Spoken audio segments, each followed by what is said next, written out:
Happy first po sa ating lahat. And thank you kay Daddy Raten, kay Mami Marilu, happy birthday din po. And sobrang na-appreciate ko po lahat ng advice nyo. Hindi ako iyak. Sa lahat ng nag-share ng food, nakakatuwa kasi lumalabas yung pagiging Pinoy at Pinay natin, pagiging creative at nakakagutom sobra kasi hindi po ako nakakapagluto dito. Nakakamiss yung lutong bahay. When it comes to music, nadadagdagan po yung knowledge ko pag kami nagsishare ng songs. Sinecheck ko siya sa YouTube, tapos pag natripan ko, dina-download ko po siya. And shout out kay Didi, I missed you and you know how much you mean to me. Be a good girl always. Hi kay Handsome.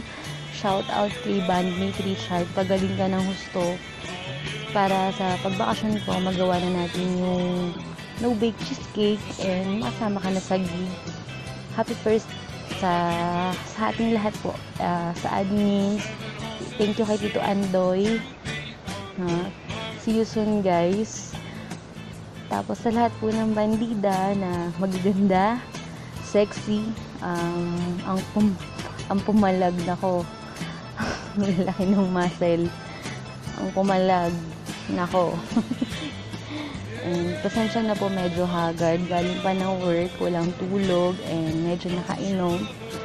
Sa best friend ko na napaka-cute. Sobrang cute ng height. Thank you sa video call. Napatawa mo na naman ako. At sa lahat ng bandido at bandida, salute from Taiwan. Hope to see you soon. And sana po makilala ko kayong lahat. Try ko pong i-add kayong lahat sa account ko. Pasensya na din po kung naka-deactivate ako this past few months. And nakakatuwa po na maging part ng Lutong Bandido.